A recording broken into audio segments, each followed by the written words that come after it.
সারাদিন ঘুমিয়ে ঘুমিয়ে কাটিয়েছি। এখন সন্ধ্যার সময় রান্নাবান্নার আয়োজন করছি। এমন একটা অবস্থা হয়ে গেছে শরীরের, দিনের বেলা ঘুমাতে ঘুমাতে আমার দিন চলে যায়। না সংসারের কোনো কাজ করতে পারছি, না আমার পেজের কোনো কাজ করতে পারছি। এমন একটা অবস্থার মধ্যে পড়ে আছি। রাতে ঘুমের মেডিসিন নিচ্ছি, কিন্তু রাতেও ঘুম হচ্ছে না, ঘুম হচ্ছে দিনের বেলা।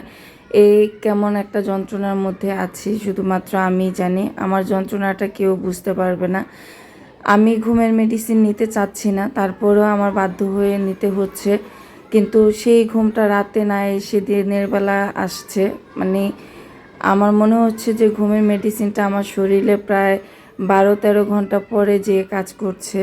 কি করব এই অবস্থায় কিছুই বুঝতে পারছি না। খুব শীঘ্রই আবার ডক্টরের জন্য ইন্ডিয়াতে যাব। সবাই দোয়া করবেন। এই বিষয়ে কথা বলবো কেন এরকম হচ্ছে। কারণ আমার নিজের লাইফটাকে নিয়ে আমার নিজেরই এখন একটা কেমন যেন বিরক্ত ভাব চলে আসছে। নিজের কাছেই নিজেকে খুব মানে করুণা হচ্ছে যে এই রকম জীবন নিয়ে কিভাবে চলে মানুষ বা কিভাবে চলবো। যাই হোক, কথা বলতে বলতে আমি কাটাকাটি করে তারপর এই যে রান্না চড়িয়ে দিয়েছি। তা আমি ইদানিং একটা কিন্তু কাজ করছি, সেটা হচ্ছে জিমে ঢুকেছি, নতুন করে জিম করছি। তো আমার উদ্দেশ্য হলো যে একটু পরিশ্রম করি, পরিশ্রম করলে যদি রাতে ঘুম হয়, কিন্তু সেটাও হচ্ছে না।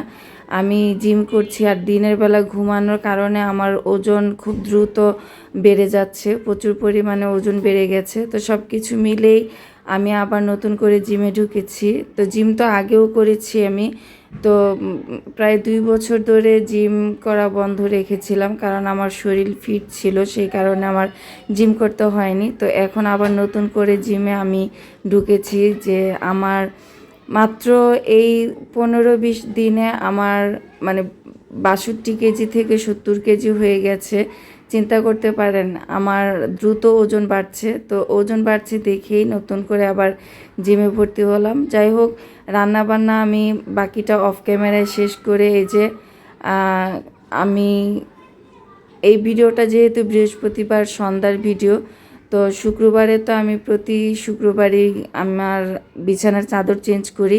তো আমি বৃহস্পতিবারের সন্ধ্যায় বিছানার চাদরটা চেঞ্জ করে ফেললাম। কারণ ওই যে দিনের বেলা আমার কাজ করা হয় না, দিনের বেলা আমি ঘুমাই আর রাতের বেলা চাতক পাখির মতো চেয়ে থাকি। সবাই ঘুমিয়ে থাকে আর আমি চাতক পাখির মতো চেয়ে থাকি। আমার জীবনটা হয়ে গেছে এখন এমন। এই রকম একটা জীবন থেকে আসলেই আমি মুক্তি চাই। জানি না আল্লাহ পাক কবে আমাকে মুক্তি দিবেন। তো এই যে চাদরটা আমি উঠিয়ে নিলাম, এটা আমার কাপড় ধোয়ার ঝুড়িতে রেখে দিলাম।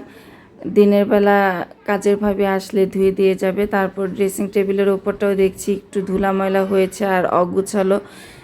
আমাদের সিম্বু রানী যখন ইচ্ছা তখন এই ড্রেসিং টেবিলটার উপরে উঠে বসবে, বসে এই ড্রেসিং টেবিলের উপরের জিনিসপত্রগুলো সব এলোমেলো করবে। ওর মানে কি বলবো, আমি ভয়েস দিতে গেলেও সে আমার সাথে কথা বলতে যায়। মানে আমি যেখানে যাব সে সেখানেই যাবে। হয়তোবা মাঝে মধ্যে ওর শব্দ আপনারা আমার ভয়েসের মধ্যে পান, ম্যাও ম্যাও শব্দ। মানে আমি যা করব সে তাই করবে। আমি শুয়ে থাকলে, আমি সারাদিন যদি শুয়ে থাকি, ঘুমিয়ে থাকি, ও সারাদিন আমার মাথার কাছে ঘুমিয়ে থাকবে। মানে তার খাওয়ারও কোনো নাম থাকবে না। আমি যা করবো এক কথায়। এই যে আমি মাথা আঁচড়াচ্ছি, সে কিন্তু ড্রেসিং টেবিলের উপরে অলরেডি চলে আসছে। সে এরকমই করে। আর যদি আমি বাসায় না থাকি, তার মনে হয় যে মাথা খারাপ হয়ে যায়। আমি কোথায় বাসায় আসলে সে ম্যাও ম্যাও করে কী যে বুঝাতে চায় আমি নিজেও বুঝি না। যাই হোক, ভিডিওটা ভালো লাগলে লাইক কমেন্ট শেয়ার করে আমার সাথে থাকবেন। আল্লাহ হাফেজ, আসসালামু আলাইকুম।